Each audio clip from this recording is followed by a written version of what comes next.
In a world filled with information, where do you turn to get straight talk about retirement, investments, and your money? Lock it in to the longest running financial talk show in Arkansas, and let us help you build the bridge between information and application. Real financial change begins right here, and it starts with you. It's showtime! Woo! On today's Get Ready for the Future show, we are talking economy, your markets, and your economy. How to save today in these inflationary times when you may not be a saver. This is the Get Ready for the Future show. Welcome in, everybody, to the Get Ready for the Future show. John Shrewsbury in for Scott Inman, who is sunbathing in someplace sunny right now. I have a feeling that I'm very jealous about. Yeah, we're not sitting here feeling sorry for him right now. Not at all. Not at all. He is taking some time with his girls on vacation, and I'm sure just having a hi-ho Yes. time. In today with us is my business partner, Janet Walker, and my pod partner, as we call Yes. them here at Gen Wealth, Candace Stanley. Welcome in, ladies. Glad to have you here. Thank you. So let's start with a little bit of a checkup here. You guys, Janet, less or so than Candace, but we all are meeting with clients these days, meeting with new clients, meeting with existing clients. What's the pulse? How are people feeling right now in the face of this bear market, the first one we've really had in a prolonged one, let me put it that way, since 2008? How are people really feeling? Candace? They're a little uneasy. They're coming in and worried what's going to happen. They want to know. They want answers. But you would say uneasy, but not panicked. No, not panicked. No, not panicked. Just kind of like, hey, where's this going? Okay. And I think you guys will agree and probably have had a similar observation. I think it depends on how new they are to Gen Wealth and how well they understand the process that we utilize. And if they've maybe heard the story before about how we prepare for things like this, when they hear it now, man, they're completely tuned in. And they'll come out of this time period understanding that's why this is a different process. It's really in preparation for times like this. So when they understand the process, they're not as concerned about it. It's like, oh yeah, that's why we did everything we did coming up to this point. Yeah, and I think it depends on whether how far they are in retirement. Yeah. If they're still accumulating, then they're worried. Am I still going to be able to retire when we said? So then they're going to be a little uneasy. But if we have some that are, several years into retirement, they understand their plan and that their income is not interrupted, usually they're not panicked or worried at all. Yeah, and I think that's the magic, if you will, or the secret sauce, if you will, the way that we plan here at Gen Wealth is that we lock in their base level income, right? And that really does speak to what I like to call their economy, our clients' economy, not the world economy or not the U.S. economy. It is their economy, and when they know that paycheck is coming in along with Social Security and a pension, if they have one, then they feel a lot better because most of the variance, if you will, on any of the money that we've got invested for them tends to be on their discretionary income as opposed to the income that's paying the grocery bill. Yeah, and you just feel differently about things when look, I don't really care about all the details that might or might not happen as far as the economy and the markets. I care about my income level, and I know that I'm never going to have less than X amount of income coming in. There is a security that comes from that is important, frankly, to a retiree in an environment like we're facing right now. On the radio, we have, and also sent out to a lot of our clients, we have the fastest 4 minutes in finance. And today I got to geek out on that a little bit and talk about why we're having this inflation that we're having. And so I would invite you to catch that on radio or on our website or wherever you might get it. If you get it by email, that would be fine too. But I do think that it is important that we think and talk about inflation, because I think almost as much as the bear market, people are concerned about rising prices and whether this is transitory or not. is still a big question. But I think that is a major effect on our clients' economy. Let's talk about some numbers on this, about, how much people love to spend, how much we're seeing an impact from inflation. This is from McKinsey & Company. This is 2022 U.S. Consumer Spending Survey. U.S. inflation grew to nearly 8.5% in March of this year, with the May 2021 to March 2022 period showing the highest increase in inflation in a decade. But catch that, the inflation rate was 8.5%, but U.S. consumers spent 18% more in March of 2022 than they did 2 years earlier, and 12% more than they were forecast to spend based on the pre-COVID-19 trajectory. So the deal is, the numbers in personal spending are going up higher than the rate of inflation. And so when we're talking about spending today versus saving, we understand what's going on at the gas pumps. We understand what's going on when you get the total on your groceries. We understand that inflation is a very real, tangible thing at this point. At the same time, we think it's critically important at this point for you to look at what is your reality in terms of spending relative to how much inflation has gone up. Has your spending increased more than inflation has? So let's play a little game here for just a second. Let's say you ladies are in the widget business and I'm in the market for some widgets. Okay. And let's say that your widgets are priced at $200 a piece. And I come in and you go, well, we don't have very many widgets right now, but they're $200 a piece. And I go, well, could if I paid you $220 for them, could I get them then? And you'd go, yeah, maybe so, right? Mm-hmm. And so you would run around and stir up a few more widgets and fill my order at $220, right? Right. So then if let's say Scott, as an example, comes in behind me and he goes, hey, I need some widgets. How much are they? We're fresh out. So now, if you need them in a hurry, they're going to be $300. There you go. And if Scott is willing to pay $300 for those widgets, yep, then all of a sudden we have inflation. Yeah. We've seen this play out time after time after time, especially, Candace, in the housing market. This has been something that's been crazy that we've observed, of people just getting dead set that they're going to buy a house, this house, any house, and they'll pay whatever. Yeah, especially if they have a job change and they have to move. Mm-hmm. They're going to have to, and they're willing to pay a lot more than they normally would because, gosh darn it, they've got to have somewhere to live, right? Yeah, it really is almost a bit of an insanity that has captured people. I remember going to Florida on vacation about a year ago. And I went down there and I was curious. And so I was like, I wonder what one of these nice little beach houses would go for. Mm-hmm. And so I had a friend that was in the real estate business and they connected me with a realtor and they took me and showed me a few of them. And they're like, oh, 1.2, 1.3. And I was like, okay, that sounds rather high. And then I got on the app, on the Realtor.com app, and looked at the history of that house. 2 years ago, it was selling for $500,000. Yep.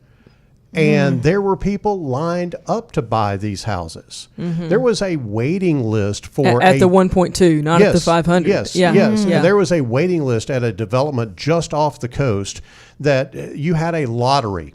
And if you got picked, then you could pay them to hold the property for you to build a house in their development. Wow. I've never seen anything like it. So when you have that going on, that's a problem.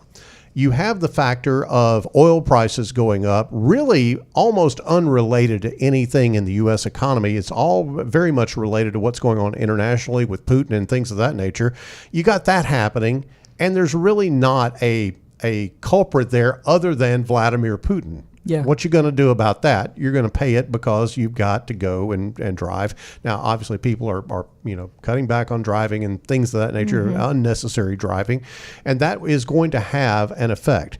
Here's my point about all of this. I believe that as time goes on, the effect of the wealth effect that we've had in this country, where people have discretionary money, where they can spend 18% more than they did 2 years ago.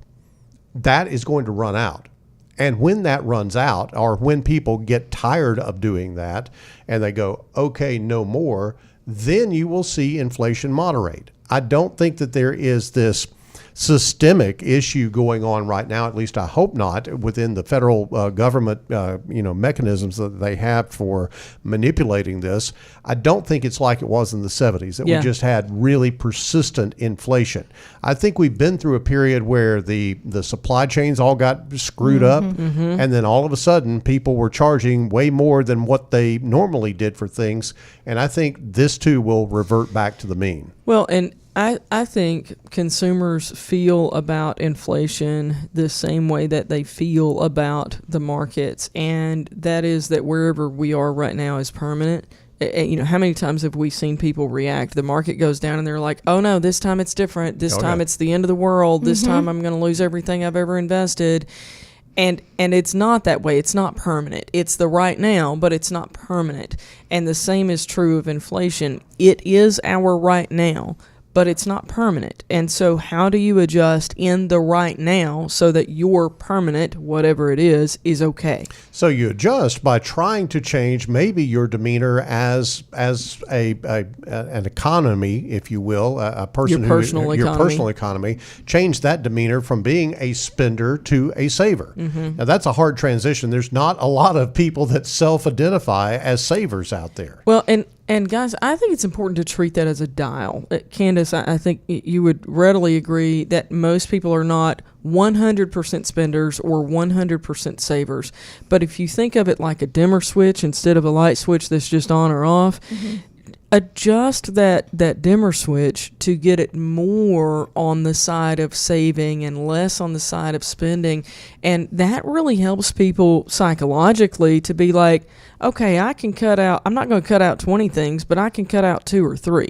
Yeah, and a lot of time when we're meeting with couples, a lot of times one of them's the spender and one of them is the saver. Yeah. And so that's a good balance. I like to say in my house that we have a spender and a half. 'Cause I'm a little bit of both, not to throw my husband under the bus, but there's a balance there regardless. But you know what? We savers need spenders in our lives, because otherwise we would never have an ounce of fun, because fun costs money in most cases. And so my husband is a good blend of understanding the importance of saving, but also being comfortable with spending at a reasonable level. Yeah. And so that's been really good for us. So let's hold to the Gen Wealth tradition of being education driven. Yeah. And let's figure out and help people to understand how you make that shift. It's one thing to talk about it, but how do you really do it?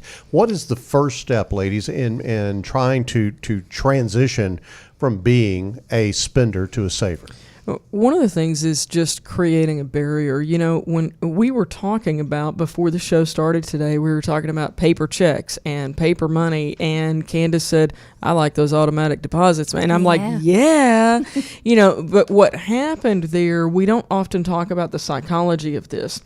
Used to, when we got paid, we got a physical check and we had to go to the bank, and if we needed any cash, we got it then, because there was no such thing as an ATM card. I know it just made a lot of people's heads explode, but we lived in a time when there were no ATM cards, and you had to have cash or you had to have checks, and that was it. And so there was more time that you were required to tie to thinking about payday, because otherwise the money didn't get in the bank or it didn't get in your wallet and you couldn't go spend anything.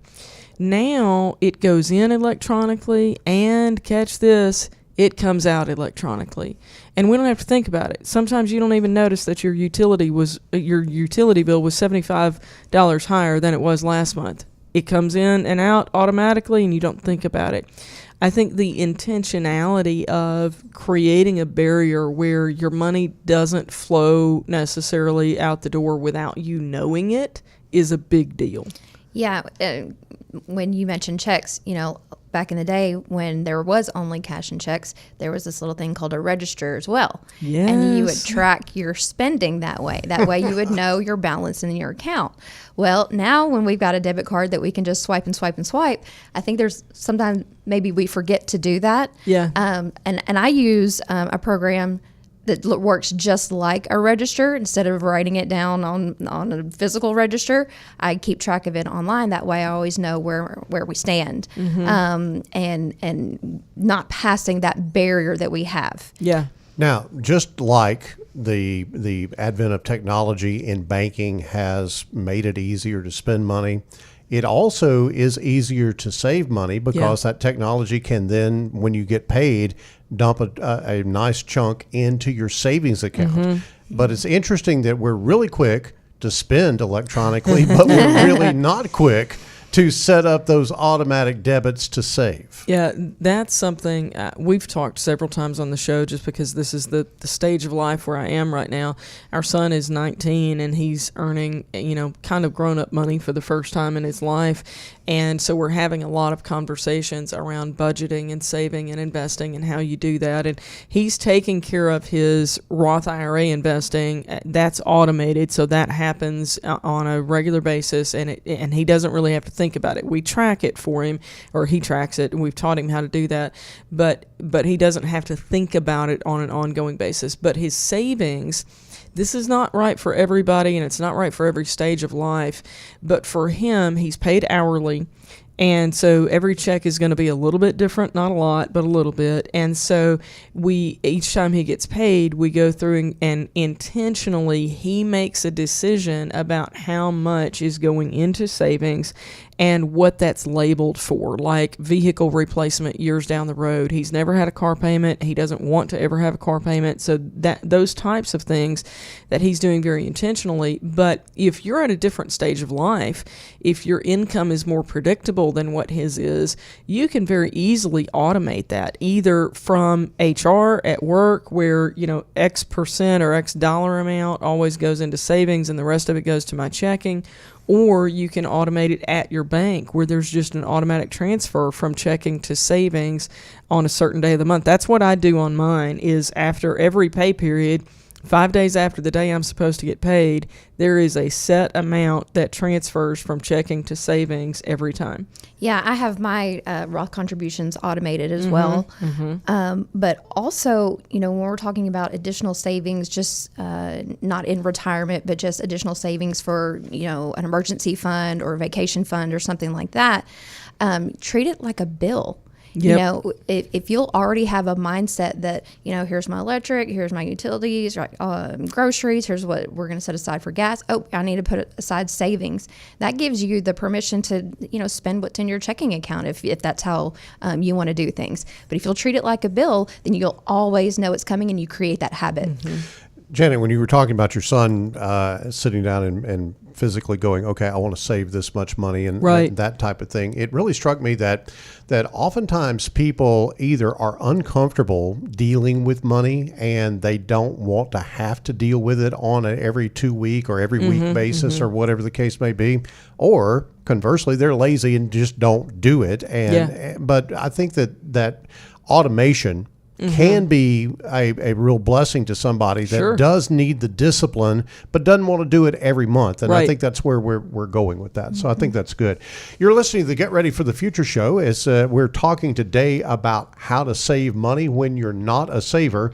And I think the third point here is really very profound for some people out there, is you need to understand the penalties for early withdrawal of savings. Now, in your savings account, there is no penalty for early withdrawal, but longer term accounts like IRAs, 401k plans, Roth IRAs, things of that nature, you do have consequences for pulling money out of those long-term savings programs. Yeah, every now and then we'll have a client ask us, hey, I really want to buy this. What do you think about taking it out of my 401k? And we'll say, no. You are not 59 and a half. So here's why that's not a good idea. And it's going to be because of those penalties. Your 401k is not ideal for vacation funds or buying large purchases, and that's also just going to put you farther behind in your retirement savings as well. So not only will you pay taxes and penalties on that, it's going to put you farther behind in retirement, because the growth that money would have Yep. grown to in the future, it's robbing your future self. And guys, one of the distinctions that we make is the difference between saving and investing. If it's something that you're going to do within the next 5 years, I would look at that as savings, and you use your savings account for things like that because it's a short-term goal. If it's beyond a 5-year period of time, then that is more of an investing deal, and we put it in there and we leave it alone. And again, as we've talked about here, if it gets put into an investment account that is labeled as an IRA of any type, then you're not going to want to, even if it's 6 or 7 years, you don't put that money in IRA money because that needs to be even a longer term. So there is definitely a distinction between saving short term and investing longer term, and then a further distinction in investing about whether it's specifically for retirement money or other purposes. And I'm sorry, go ahead. No, Candace. that's okay. I was going to say, and there may be different levels of savings. Sure. So we want to have our emergency fund, so our 3 to 6 months of expenses just set aside in cash where we just never touch that. That's just for emergencies. Then we may have a vacation fund, and we may have a car fund because we need to replace our vehicles sometime in the future. And then also our retirement savings. And you may need to open several accounts in order to accomplish that. Or you may be able to have one savings account and you're able to earmark that because you have the discipline to do so. But if you say, well, I may end up eating into that, you may want to separate those accounts, and it helps to keep yourself accountable. We always talk about margin on this show, and that savings account and that liquid cash account gives you a buffer or some margin against getting into your retirement accounts where there are those larger penalties, and that's really what that's for. And I've had people come in and go, yeah, I don't want to drain my savings down, so I want to take it out of my retirement account. And I'm like, okay, let's really reset on this and understand. And let's dive into the psychology about this just a little bit and talk little bit about, since we're trying to discipline ourselves to be savers as opposed to spenders, let's talk about what spending triggers there are, because everybody has 1 or 2 or 10 or 20 or whatever the case may be. But what are the things that you guys see that cause people to be triggered to spend money? So, when we're running errands, I mean, we deserve to go get ourselves an iced coffee, right? Well, sure. Deserve it. Yeah. Yeah. That's common. Yeah. Yeah. Yeah. For me, it's retail therapy. It's if I think I need a pair of socks, I probably come home with 3 outfits or something like that, and that's my trigger. That's my vice. But what triggers that? To me, it's stress. And I actually, the retail therapy is therapy for whatever stress I've been dealing with at work. And that tends to be my trigger. Janet, what about you? I am really not a spender. I don't necessarily have triggers, but I am keenly aware of the ease of purchasing things and the psychology that is behind that. So I'll just use Amazon as an example, and we use Amazon, especially, I think there were a lot of people who maybe weren't using it pre-COVID, but then COVID went, okay, you're going to need to just order some stuff instead of going and get it, because that's the way things work during COVID. And then you've continued to do that. And so you think of the most random item at 7:45 p.m. on a Thursday evening.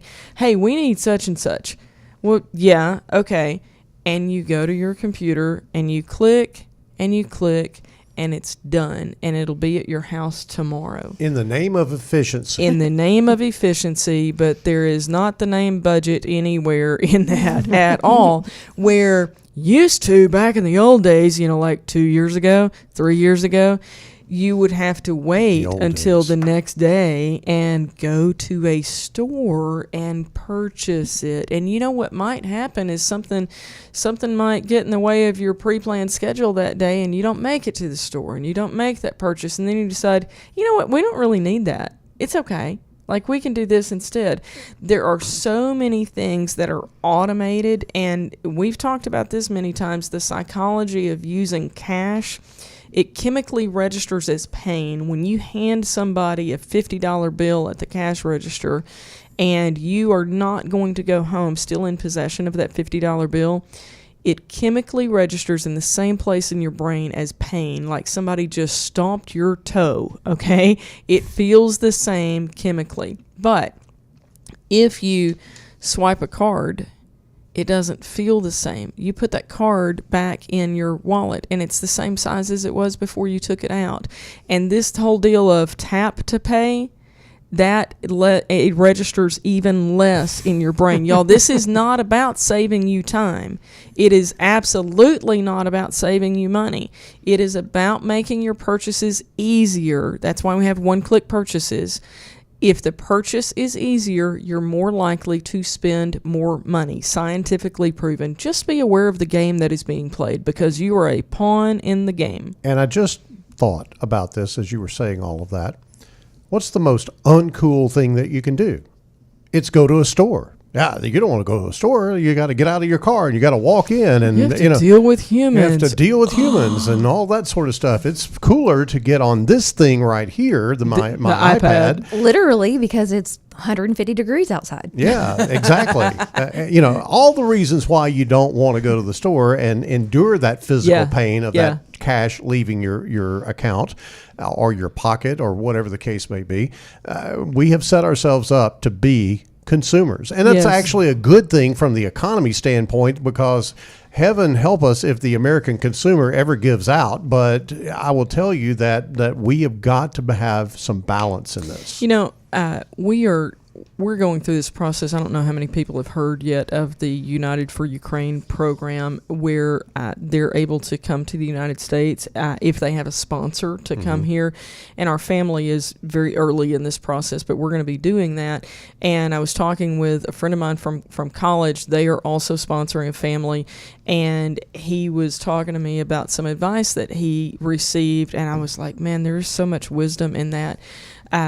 Ukrainians, and it's not that they don't have the capacity to do this, their culture is just different.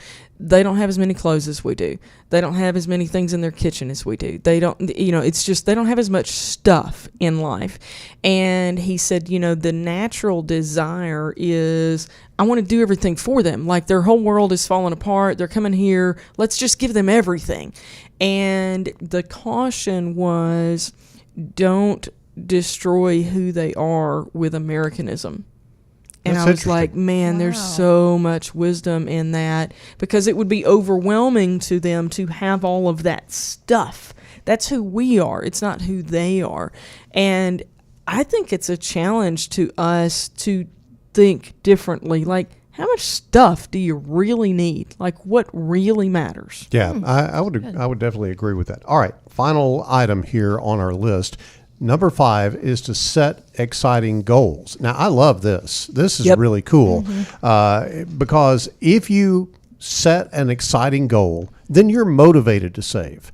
And then all of a sudden you're breaking that psychology of spend, go into debt or whatever the case may be. Save for that goal and then make it happen. There is very little financially that is as gratifying as setting an exciting goal and then actually attaining that goal. It's really a good thing. So how do you go about really thinking about doing that?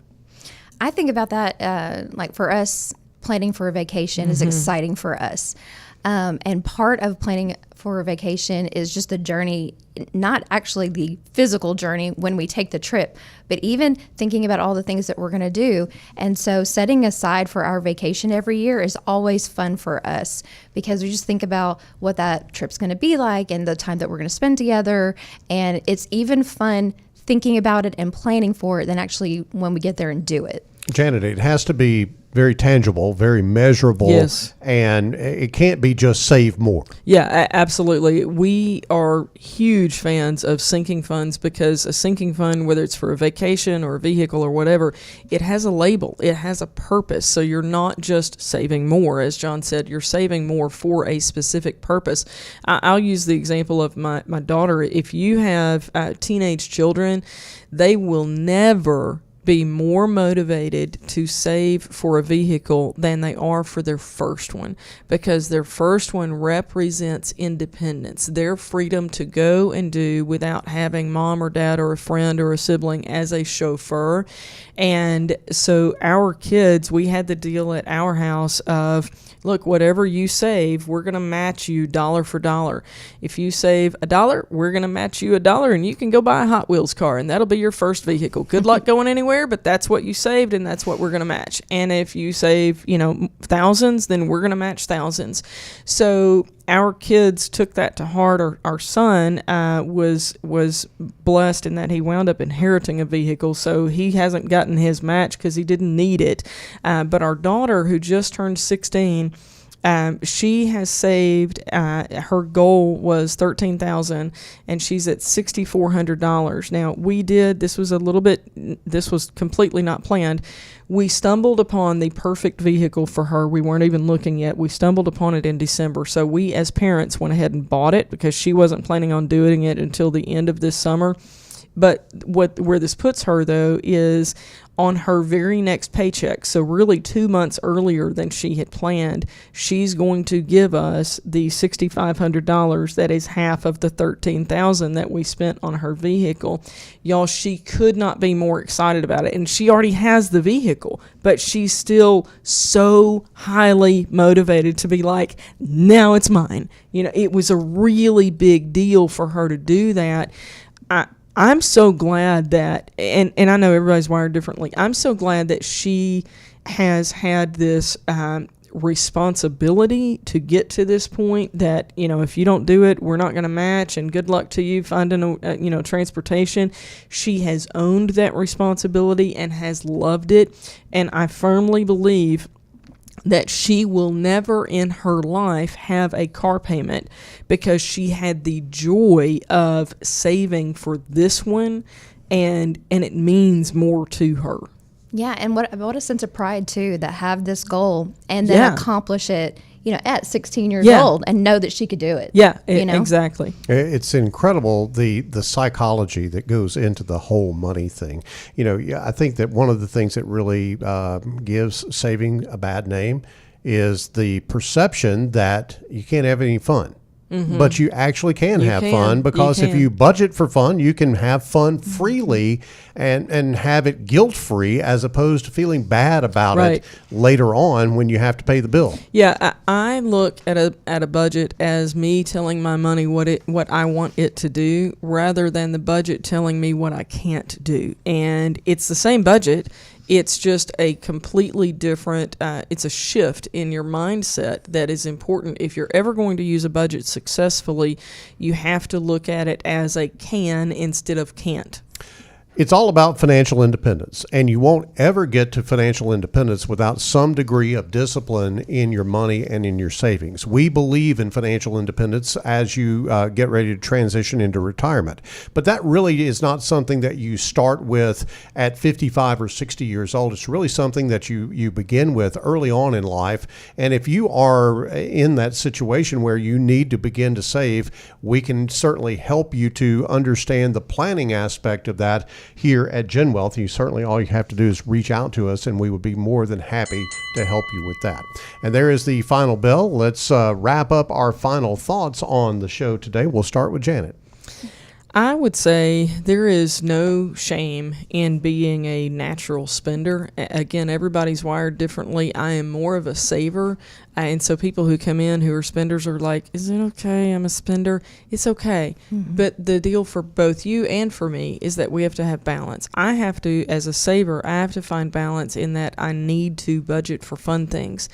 as a spender, if that's you, you've got to find balance so that you can have fun in the future as well. So you need to dial it up or dial it down depending on where you are and find balance between that spending and saving. Candace, your final thoughts? Yeah, I was just going to kind of recap creating a barrier for your savings. I'm not going to spend below this amount is always good. We talked about automating it today. So whether that's at your bank where you automate it or with your payroll department, if you automate into savings, that's always a great thing. Understanding that if you take out of your qualified or your retirement savings, that there could be penalties and taxes involved there. Know your spending triggers and set exciting goals. Yeah, and I think that if you look at this in the context of what we do here at Gen Wealth on a regular basis in terms of retirement, it really is important to have some discipline in that as well. The Gen Wealth Ready to Retire process covers 7 key areas, and those are investment strategy, Social Security maximization, creating guaranteed income to meet your basic needs, protect against inflation, address long-term care needs, reduce taxes, and it's all documented in a written plan. If you need help with that, give us a call, 501-653-7355. We'll be glad to help you. That's going to be it for the Get Ready for the Future show for this week. For the entire Gen Wealth crew, I'm John Shrewsbury. Have a great week, and we'll talk to you again soon.